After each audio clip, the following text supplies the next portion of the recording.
তারাবেলাস নগরী, সেই নগরীর রাজা হলো রাজা জার্জিস।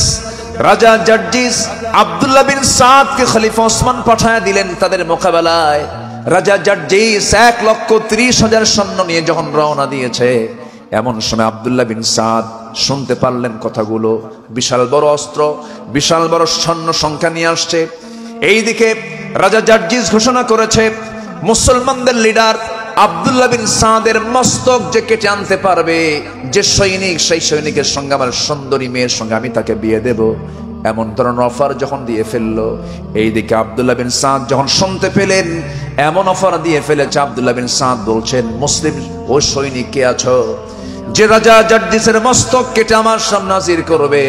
ওই রাজা জার্জিসের মেয়ের সঙ্গে আমি ওই সৈনিকের বিয়ে দেব এবং তাকে উপযুক্ত স্বর্ণ মুদ্রা আমি তাকে গিফট করব। এমন জাতীয় অফার দুই দিক থেকেই যখন দেওয়া হলো, যুদ্ধ শুরু হয়ে গেছে। যুদ্ধের এক পর্যায়ে একজন সৈনিক, সামান্য সৈনিক জুবাইর নামে একজন আল্লাহর মুজাহিদ, আল্লাহর দিনের মুজাহিদ, রাজা জার্জিসের মস্তকটা কেটে ফেলে দিয়া সেই মস্তক এনে আব্দুল্লাহ বিন সাদের চোখের সামনে যখন ফেলে দিয়েছে, কিন্তু কে ফেলে দিয়েছে? জুবাইর এটাকে আড়াল করলেন। জুবাইর সামনে ফেলে দিয়েছেন, কিন্তু আব্দুল্লাহ বিন সাদ এটা লক্ষ্য করেন নাই। মুসলমানদের বিজয় হয়ে গেল। রাজা জার্জিস দুনিয়া থেকে বিদায় নিল। রাজার কন্যা দুহিতাকে ধরে এনে আব্দুল্লাহ বিন সাদের সামনে দাঁড় করানো হলো। এমন সময় আব্দুল্লাহ বিন সাদ বলছেন, কে রাজা জার্জিসকে মেরেছো বলো? কেউ আসে না, কেউ আসে না। এত বড় লোভনীয় অফার, আমি থেকে স্বর্ণমুদ্রা উপহার দেব, এই রাজা জার্জিসের দহিতা কন্যার সঙ্গে তার বিয়ে দেব, এমন অফার, এই প্রত্যাখ্যান কে করছে? আমার সামনে চলে আসো। আসে না, আসে না। শেষ পর্যায়ে ওই রাজা জার্জিসের কন্যাই বলে ফেলতেছে, আব্দুল্লাহ বিন সাদ আমার চোখের সামনে সে দাঁড়ায় আছে, কিন্তু পরিচয় দিচ্ছে না। এই যে যুবক, তার নাম জুবাইর। জুবাইরকে বলা হলো, জুবাইর তোমার এত বড় অফার, স্বর্ণমুদ্রাও পাবে, সুন্দরী নারীর সঙ্গে তোমার বিয়ে হবে, তুমি কেন আমার সামনে প্রকাশ করছো না? সঙ্গে সঙ্গে জুবাইর বলছে, না, আমাদের লিডারের সেনাপতি, আল্লাহর কসম করে বলি, যুদ্ধে অংশগ্রহণ করি আমরা আল্লাহর দ্বীনকে কায়েম করার জন্য, জান্নাত পাওয়ার জন্য, নারীকে পাওয়ার জন্য নয়, আর স্বর্ণমুদ্রা আহরণ করার জন্য নয়। যেরকম সুবহানাল্লাহ। আমার ভাইয়েরা, আমার বন্ধুগণ, এমন কিছু কাজ আছে যে কাজ করলে পরে বান্দার কোনো হিসাব হবে না।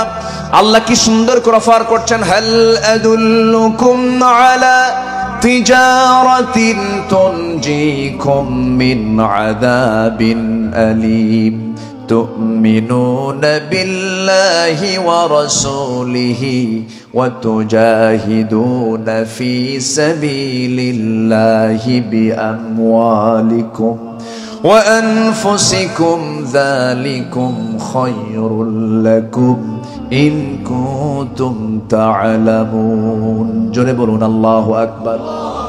আমি কি তোমাদের কেমন একটা ব্যবসার কথা বলবো, যে ব্যবসা তোমাকে জাহান্নাম থেকে বাঁচাবে? আল্লাহ রাব্বুল আলামিন কোথাও বলেন নাই নামাজ পড়লে জান্নাত দেব, রোজা রাখলে জান্নাত দেব, লাআল্লাকুম তাত্তাকুন।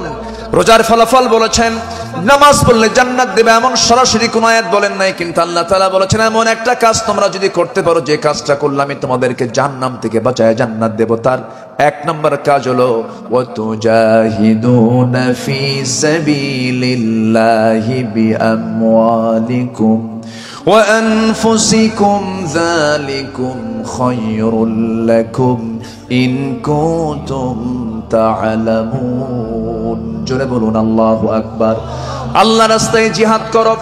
মুনাফিকরা নামাজ পড়তে পারে, মুনাফিকরা দান করতে পারে, মুনাফিকরা সাদকা করতে পারে, মুনাফিকরা দাড়ি রাখতে পারে, মুনাফিকরা সুরমা লাগাতে পারে, মুনাফিকরা পাগড়ি পড়তে পারে, মুনাফিকরা মিসওয়াক করতে পারে, মুনাফিকরা তাহাজ্জুদ পড়তে পারে, কিন্তু মুনাফিকরা জিহাদে অংশগ্রহণ করতে পারে না।